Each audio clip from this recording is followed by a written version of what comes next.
નમો બુદ્ધાય જય ભીમ. હવે આજે જુનાગઢ જિલ્લાના ભેસાણ ગામે આવેદનપત્ર આપી અને ઘરે જઈ રહ્યા છીએ. બનાવ એવો હતો કે આશરે 1.5 મહિના પહેલા ભેસાણની અંદર દેશી દારૂ વેચાતો હોય અને એ દેશી દારૂ પોલીસની રહેમ રાહે 2 વ્હીલ ગાડીઓના ઠેલામાં ભેસાણના રોડ ઉપર રખડતો સમાજના યુવાને જનતા રેડ પાડી અને જાહેર કર્યો,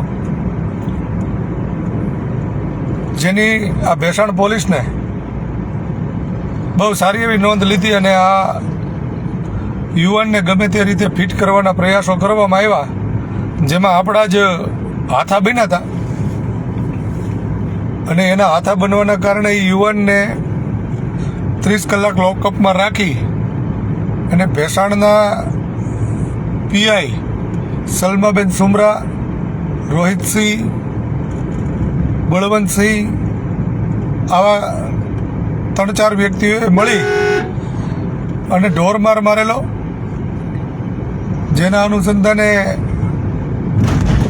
3 દિવસ જુનાગઢ સિવિલ હોસ્પિટલમાં ભાઈને દાખલ પણ કરવા પડ્યા હતા અને ત્યારબાદ બીજા 5 વ્યક્તિઓ માથે પોલીસે જે ખોટી રીતે ફરિયાદ કરી હતી એની ફરિયાદના અનુસંધાને એમને નોટિસ આપવામાં આવી, જે નોટિસનો ચુસ્તપણે પાલન કરી અને 10 વાગ્યાનો સમય લખ્યો હોવા છતાં 9:45 વાગે આ 5 યુવાનો કાલે ત્યાં પહોંચી ગયા અને પોલીસે તેને ધ્યાનમાં ન લઈ છેક સાંજે 5-5:30 વાગે એના નિવેદનો લઈ અને એના અટકાયતી પગલાં લઈ અને એને લોકઅપમાં પૂરી દીધેલ.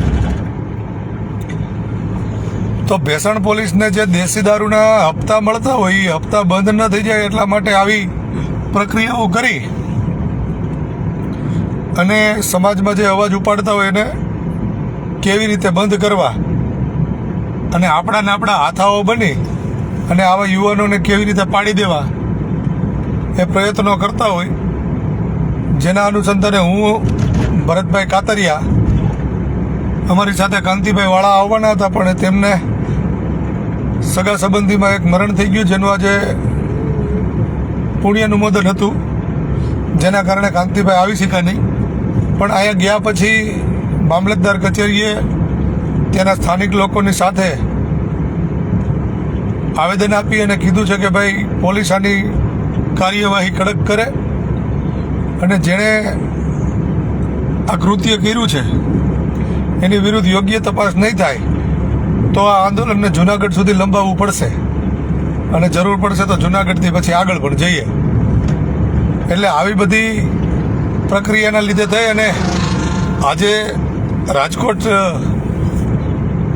જે રેલીનું આયોજન હતું એ આયોજનમાં અમે પહોંચી નથી શક્યા, પણ અમે ત્યાં પહોંચેલા તમામ સાથી મિત્રો આગેવાનોની સાથે જ છીએ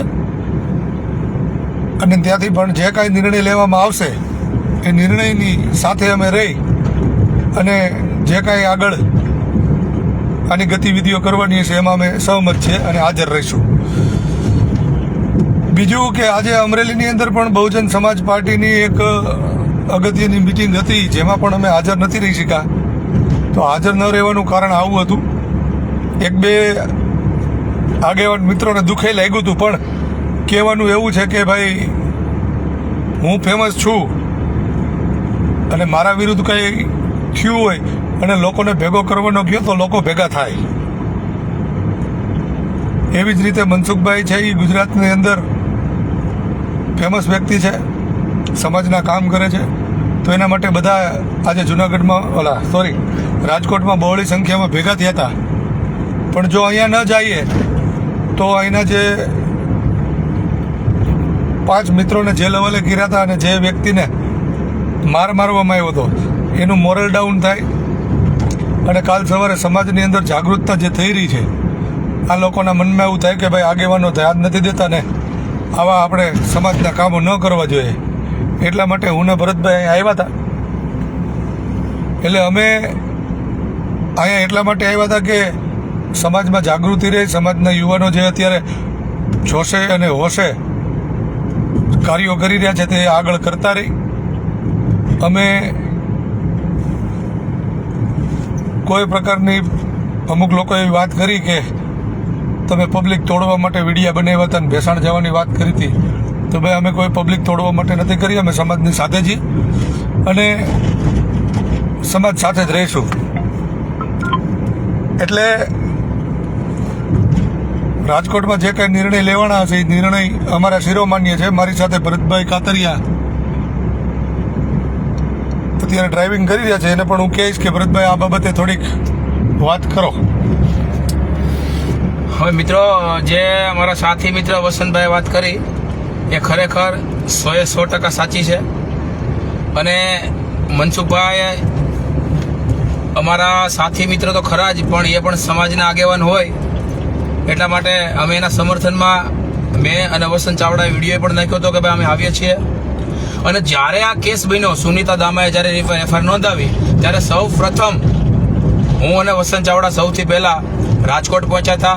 રાજકોટ એસપી સાહેબને, જેના સ્થાનિક અત્યારે તો ટ્રાન્સફર થઈ ગયું એનું, હિમકરસિંહ જે અમરેલી સ્થાનિક એસપી હતા, ત્યાં એ ગ્રામ્યમાં એસપી હતા રાજકોટ, એને અમે મળ્યા હતા અને મળી અને ચર્ચા કરી હતી કે ભાઈ ખરેખર આ વ્યક્તિ છે એ કેસ કરવા એની માટે સામાન્ય વાત હોય, એવી લેડીઝ હોય જેના કારણે સચોટ તમને સબૂત ન મળે ત્યાં સિવાય મનસુખભાઈની ધરપકડ ન કરવી. એટલે સૌપ્રથમથી જ આ કેસમાં અમે ઇન્વોલ્વ થઈ અને ઇમરજન્સી આ જે ગરીબ પરિવાર હોય એને ખોટી રીતે લોકઅપમાં તોસી નાખ્યા હતા. એની અનુસંધાને આવેદન દેવાનું હતું, મેડમને મળવાનું હતું, પણ સંજોગે મેડમનો ભેટો નથી થયો. અને જે અધિકારીને મળવાનું હતું એ એટલા માટે નથી મળી શક્યા કે રાષ્ટ્રપતિ આવતા હોય અને એના કારણે તેના બંદોબસ્તમાં તંત્ર રોકાયેલું હોય. એટલે જે પણ નિર્ણય લેવાય એ મનસુખભાઈ સાથે જ છીએ અને સાચાની સાથે છીએ મિત્રો, ખોટાની સાથે અમે નથી. જય ભીમ, નમો બુદ્ધાય.